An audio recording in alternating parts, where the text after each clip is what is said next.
সবাই ভাবে একাকিত্ব মানে কেউ পাশে না থাকা। আসলে একাকিত্ব এমন একটা অনুভূতি যেখানে হাজার লোকের ভিড়েও তুমি নিঃশব্দ হয়ে থাকো। তুমি হাসো, কথা বলো, সামাজিক হও, কিন্তু ভেতরে একটা গর্ত থেকে যায়।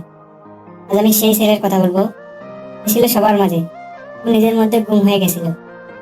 একটা ছায়ার মতো ছিলাম আমি, কেউ ছিল না জিজ্ঞেস করার মতো তুমি কি ঠিক আছে। ছোটবেলা থেকে আমি একটু চুপচাপ, সবাই হাসতো, খেলতো, গল্প করতো, আর আমি একটা কোনায় বসে থাকতাম।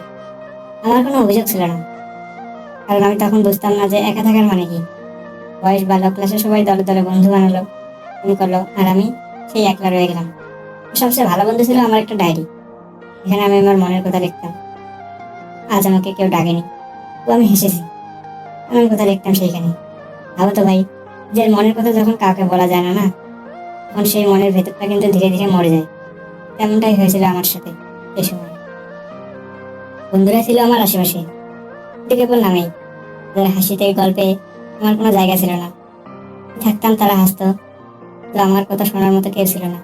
সবার চোখে আমি ভদ্র ছেলে, ভালো ছেলে, চুপচাপ ছেলে, কিন্তু আসলে আমি ছিলাম একটা বস্তা, এখানে আবেগ জমে জমে ভারী হয়ে গেছিল। রাতের বেলা ফোনটা হাতে নিয়ে ভাবতাম, ওরা কি কল দেই? কিন্তু নিজের অস্তিত্ব নিয়ে সন্দেহ হতো। আমি কল দিলে কি কেউ আসলেই ধরবে? আমি রোজ আয়নার সামনে দাঁড়াতাম, মুখে তাকিয়ে বলতাম, তুই কেমন আছিস? নিজের কাছে উত্তর আসতো না। একটা সময় বুঝে গেছিলাম কেউ আসবে না আমার কথা শুনতে, তবু আমি অপেক্ষা করতাম। ভেবেছিলাম একদিন কেউ হয়তো এসে বলবে, তুই একা না, আমি তোর পাশে আছি। কিন্তু না, সেই কথা শোনার জন্য এক জীবন কেটে গেল। সেই অপেক্ষায় এক সময় অসহ্য হয়ে গেল। রাতের বেলা ঘুম ভেঙে যেত, বুক ধড়ফড় করতো, নিজের নিঃশ্বাসের শব্দ ছাড়া কিছুই শুনতে পেতাম না। কিন্তু যেন একটা অন্ধকার ঘর, দরজা নেই, জানলা নেই, কিন্তু একটা নিঃশব্দ কান্না ঘিরে রাখে। তবে হ্যাঁ, সব কষ্টের মাঝে একটা জিনিস ছিল, নিজেকে ভালোবাসার ইচ্ছা। আমি নিজেই নিজেকে জিজ্ঞেস করতাম, যদি নিজের পাশে না থাকিস, তাহলে কে থাকবে?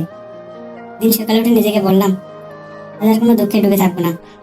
ছোট ছোট কাজ শুরু করলাম, হাঁটা, লেখা, গান শোনা, কিছু শেখা, এমনকি সোশ্যাল মিডিয়াতে নিজের অনুভূতি লিখতে শুরু করলাম। ধীরে ধীরে বুঝলাম, ওকেই আমার মতো একা, তাদের গল্প আমারই মতো, কিন্তু চরিত্র আলাদা। দিন কেউ এসে কমেন্ট করলো, আমার লেখাটা পড়ে মনে হলো আমি একা না। এই মুহূর্তে প্রথমবার মনে হলো আমার একাকিত্ব হয়তো একটা উদ্দেশ্য পেয়েছে।